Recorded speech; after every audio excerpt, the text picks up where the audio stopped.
And from one quagmire to the other, I begin our next story with a loaded question. When will the Russia-Ukraine war end? It has been 282 days. Over 6,500 civilians have lost their lives, as have some 13,000 Ukrainian soldiers. Estimates say some 10,000 Russian troops have been killed and injured. How long before this war ends? What if we told you we may be seeing signs of a start to the end of this war? What signs am I talking about? Let me show you. Choose my words very carefully. I'm prepared to speak with Mr. Putin if, in fact, there is an interest in him deciding he's looking for a way to end the war. He hasn't done that yet. If that's the case, in consultation with my French and my NATO friends, I'll be happy to sit down with Putin to see what he has in mind. Well, you know him. That's US President Joe Biden.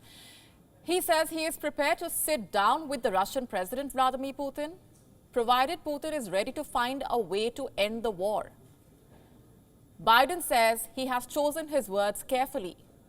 In other words, this should not be brushed aside as one of his many slip-of-tongue/faux pas movements.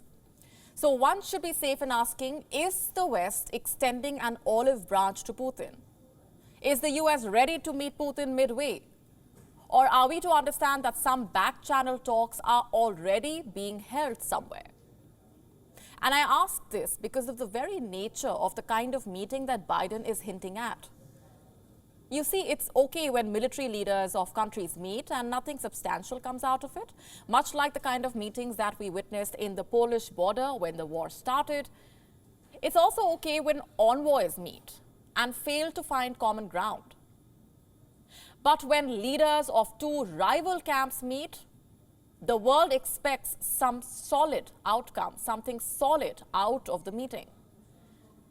The stakes are all the more high when leaders of the two Cold War rival camps meet, unless something substantial is to come out of it. A headline that dominates the cover page of every newspaper on the planet. The leader would rather not sit down and talk and risk being seen as a failed statesman/negotiator. Joe Biden, all the more. You see, Putin does not have much to lose. He is not sitting at the helm of the world's oldest democracy. Biden is. His predecessor, Donald Trump, has set the bar high for him when it comes to sitting down with the Russian leadership. You remember the Helsinki summit? The high-profile Trump-Putin meeting that the world could not seem to have enough of? The two spoke for nearly 2 hours. Putin called the meeting candid. Trump, deeply productive.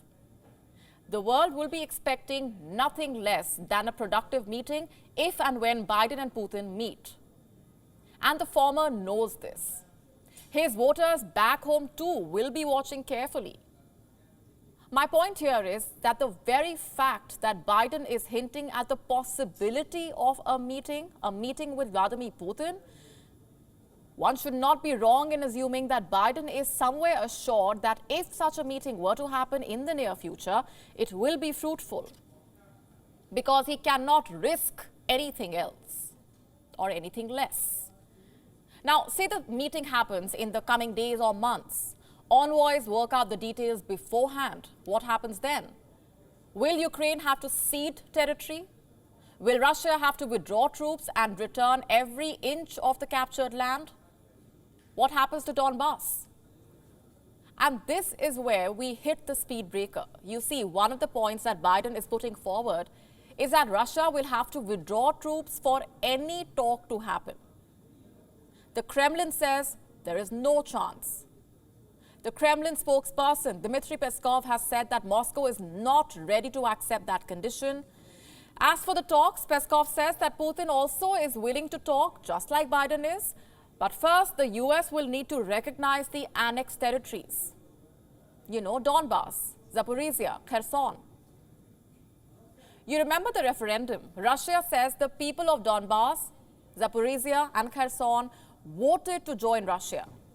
And the West says the referendum was staged and rigged. My point is the region remains contested. Russia says America's stance complicates the possibility of talks.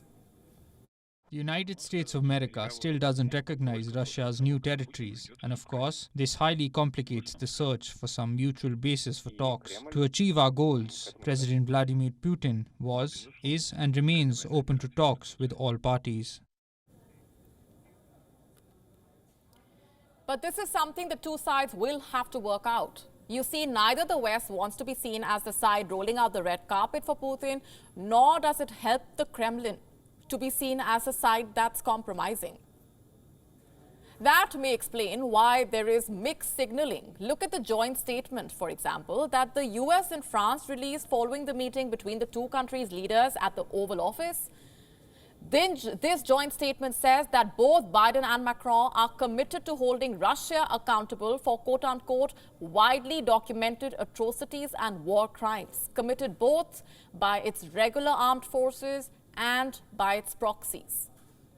Even during that interaction with the press, Biden did not miss an opportunity to criticize Vladimir Putin.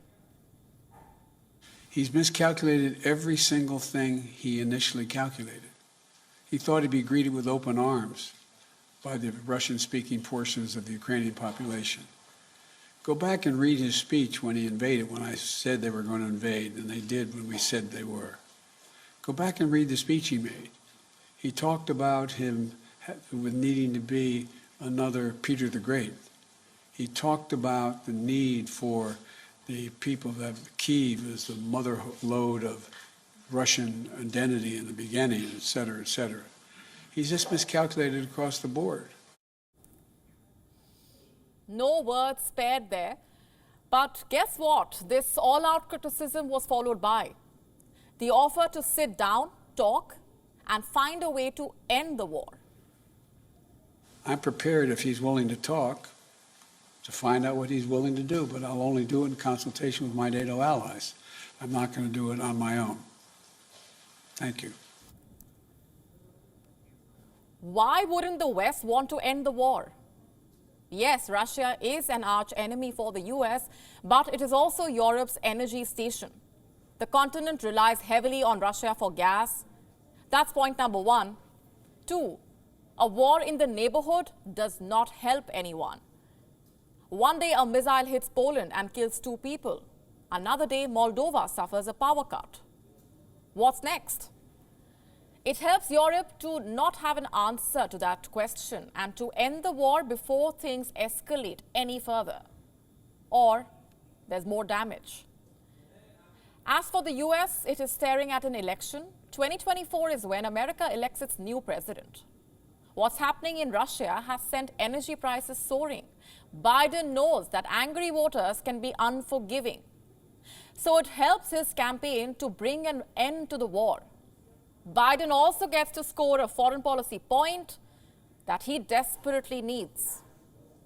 And what about Putin? What does he gain by sitting down at the talking table? Well, quite a lot actually. Let's face it, Biden is right where he says that the war is not quite going how Putin would have wanted it to.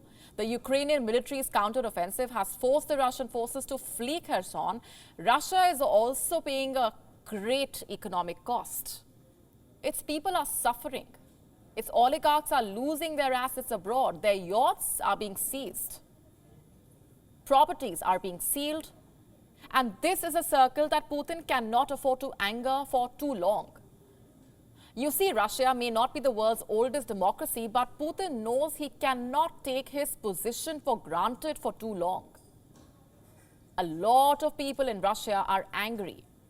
So it only helps Putin to sit down with Biden, talk peace, and bring an end to the war in Ukraine. WION now available in your country. Download the app now. Get all the news on the move.